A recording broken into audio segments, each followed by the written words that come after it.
উজনিৰ পৰা যদি মিয়া যাব লাগে তেতিয়া হলে চৰকাৰে চাকৰি দিয়ক নিবনুৱা মিয়াক আৰু মিয়াক 10% সংৰক্ষণ দিয়াৰ দাবী জনাইছে এবাৰ আমিনুল ইছলামে চৰকাৰে যেহেতু মিয়াৰ বিৰোধিতা কৰি কেতবোৰ মন্তব্য কৰিছিল আজি বিধানসভাৰ মজিয়াত আৰু এবাৰ চৰকাৰক উভতি হোৱা দেখিবলৈ পোৱা গৈছে বিৰোধী পক্ষই আমি লৈ আহিছো বিশেষ খবৰ মিয়াৰ বাবে 10% সংৰক্ষণ আৰু চৰকাৰী চাকৰি বিচাৰিছে বিৰোধীয়ে যদি নামনিৰ মানুহ উজনিলৈ যাব নোৱাৰে তেওঁলোকক চাকৰি দিয়ক এই দাবী জনাইছে বিৰোধীয়ে আৰু মিয়া নিবনুৱাৰ বাবে 10% সংৰক্ষণ লাগে AIDF এই দাবী জনাইছে উজনিৰ পৰা যদি মিয়া যাব লাগে তেন্তে চাকৰি দিবক চৰকাৰকে দাবী জনাইছে AIDF তথা বিৰোধীয়ে যিসকলক উজনিৰ পৰা খেদিব বিচাৰিছে শিক্ষাৰ বাবেও সংৰক্ষণ দিয়ক চৰকাৰে তেওঁলোক যাতে স্বাৱলম্বী হ'ব পাৰে নিশ্চিতি প্ৰদান কৰিবলৈ দাবী জনাইছে চৰকাৰক অৰ্থনৈতিকভাৱে দুৰ্বল শ্ৰেণী হিচাপে অন্তৰ্ভুক্ত কৰক মিয়াসকলক ইটোৰ পাছত আনটো দাবী জনাইছে এবাৰ বংগীয় মূলৰ মুছলমানৰ হৈ আৰু তেতিয়া এই সমস্যা নাইকিয়া হ'ব অসমৰ পৰা উজনি অসমলৈ তেতিয়া নাযাব নামনি অসমৰ বংগীয় মূলৰ মুছলমান আৰু অসমত সকলো মানুহৰ সমানে অধিকাৰ আছে বুলি মন্তব্য কৰিছে বিৰোধীয়ে চৰকাৰক ইটোৰ পাছত আনটোকৈ সমালোচনা কৰিছে চৰকাৰৰ মন্তব্য সমালোচনা কৰিছে ব্যৱসায় কৰিবলৈ বিভিন্ন জিলালৈ মানুহ যাবই আৰু এনে ধৰণৰ বৈষম্যমূলক নীতি অনাটো গ্ৰহণযোগ্য নহয় উজনি বৰাকবাসীয়ে অসমৰ মিয়াসকলক ধন্যবাদ দিয়ক উজনিত মিয়া নিষিদ্ধ ঘোষণা কৰাৰ পাছত এই মন্তব্য বিৰোধীৰ মানুহে খাবলৈ জীয়াই থাকিবলৈ উৎপাদন কৰি আছে মিয়াই এবাৰ মিয়াৰ হৈ মাত মাতিছে বিৰোধীয়ে তেওঁলোকে গোটেই অসমৰ বাবে উৎপাদন কৰি আছে বুলি মন্তব্য কৰিছে AIDFৰ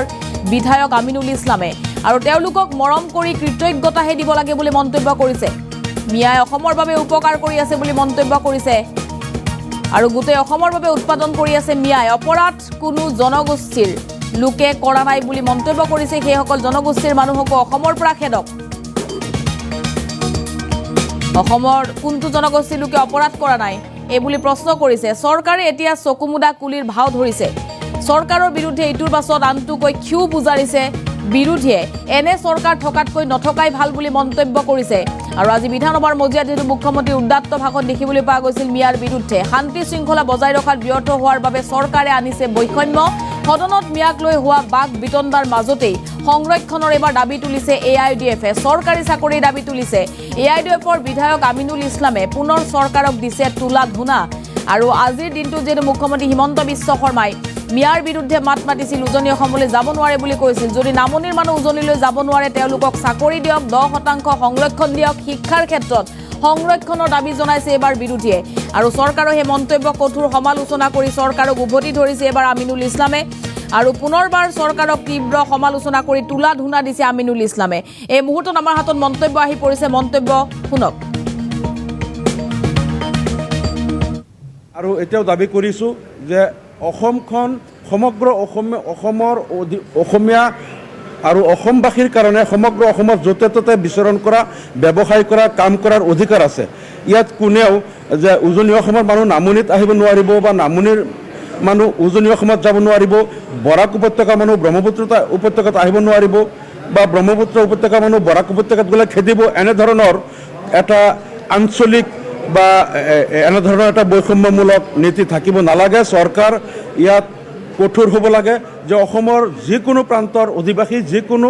অসমৰ যিকোনো জিলাত তেওঁলোক যাব পাৰিব তাত কাম কৰিব পাৰিব বা ব্যৱসায় কৰিব পাৰিব সেইটো পাচলিৰে হওক মাছৰে হওক যিকোনো ব্যৱসায় কৰিব পাৰিব আৰু যদিহে অসম চৰকাৰে এইটো সুনিশ্চিত কৰিব নোৱাৰে যে নামনি অসমৰ কোনো শ্ৰমিক বা ব্যৱসায়ী উজনি অসমত যাব নোৱাৰিব তাত তেওঁলোকে খেদি পঠিয়াব চৰকাৰে তেওঁলোকক সুৰক্ষা দিব নোৱাৰে বা চৰকাৰ যদি ব্যৰ্থ হয় তেনেহ'লে চৰকাৰে এই লোকসকলক তেওঁলোকক চাকৰি দিয়ক বা সংস্থাপনৰ ব্যৱস্থা কৰক আৰু আমি দাবী কৰিম যে আমাৰ যিসকল মাইনৰিটি মানুহ আজি তেওঁলোকে চাকৰি নাপায় উচ্চ শিক্ষা নাপায় বিভিন্ন ধৰণে বঞ্চিত হৈ আছে গতিকে তেওঁলোকে আজি শ্ৰমিক হিচাপে বা ক্ষুদ্ৰ ব্যৱসায়ী হিচাপে উজনি অসমত গৈ কাম কৰি আছে এতিয়া তেওঁলোকক তাৰ পৰা খেদি পঠাব বিচাৰিছে গতিকে আমি ৰাজ্য চৰকাৰক দাবী জনাম যে আমাৰ এই মাইনৰিটি মানুহসকলৰ কাৰণে কমপক্ষেও 10% ৰিজাৰ্ভেশ্যন দিব লাগে চাকৰিত উচ্চ শিক্ষাৰ সকলো ক্ষেত্ৰত 10% ৰিজাৰ্ভেশ্যন দিব লাগিব যাতে তেওঁলোকে স্বাৱলম্বী হ'ব পাৰে আৰু এই 10% ৰিজাৰ্ভেশ্যনটো লাগিলে ইকনমিকেলি উইকাৰ ছেকশ্যন হিচাপে তেওঁলোকক অন্তৰ্ভুক্ত কৰি আমাৰ এই ধৰ্মীয় সংখ্যালঘু যিসকল পিছপৰা মানুহ আছে তেওঁলোকক ইকনমিকেলি উইকাৰ ছেকশ্যন হিচাপে অন্তৰ্ভুক্ত কৰি 10% ৰিজাৰ্ভেশ্যন দিব লাগে। আমি চৰকাৰক এইটো দাবী কৰিছোঁ, তেতিয়া আৰু এই সমস্যাবিলাক নাথাকে। এতিয়া কি কৰিব, এতিয়া মাছ কেনেকৈ লৈ যাব, তাত যদি তাৰ পৰা খেদি পঠিয়ায়,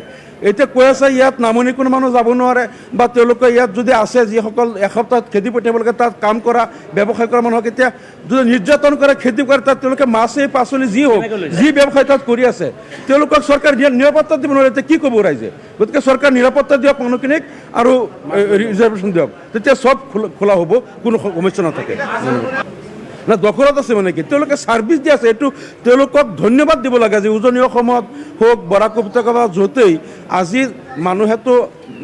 মাছ হওক শাক পাচলি হওক চব খাব লাগে, মানুহ জীয়াই থাকিবলৈ উৎপাদন কৰি আছে। এই মানুহখিনি উৎপাদন কৰি তেওঁলোকক গোটেই অসমক ছাপ্লাই দি আছে, যোগান ধৰি আছে। গতিকে এই মানুহখিনিক মৰম কৰিব লাগে, তেওঁলোকৰ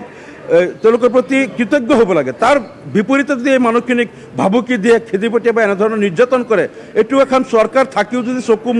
চকু মুদা কুলিৰ ভাও ধৰি থাকে, এই চৰকাৰ থকাতকৈ নথকাই ভাল। অপৰাধ প্ৰৱণতাটো এইটো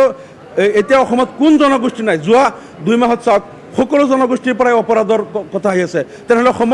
এতিয়া এনেকুৱা জনগোষ্ঠী অসমত নাই যিসকলৰ নামত প্ৰায় 200-300 ঘটনা এই 2-3 মাহত ওলালে। তেনেহ'লে সকলো জনগোষ্ঠীৰ লোকক অসমৰ পৰা খেদি পঠিয়াব লাগে। কোনো জনগোষ্ঠীৰ এজন লোকে যদি অপৰাধ কৰিলে গোটেই জনগোষ্ঠীক খেদিব লাগে, তেনেহ'লে অসমত দেখোন কোনো মানুহেই নাথাকিব। প্ৰত্যেক জনগোষ্ঠীৰ পৰা কোনোবা নহয় কোনোবা অপৰাধ কৰেই। এইবিলাক হ'ল চৰকাৰৰ এটা বিভাজনকামী নীতি। চৰকাৰে শান্তি শৃংখলা ৰক্ষা কৰিবলৈ চৰকাৰ ব্যৰ্থ, আৰু চৰকাৰক দাবী জনাইছোঁ তেওঁলোকে শান্তি শৃংখলা ৰক্ষা কৰক, নহ'লে তেওঁলোকে ৰিজাইন কৰিব।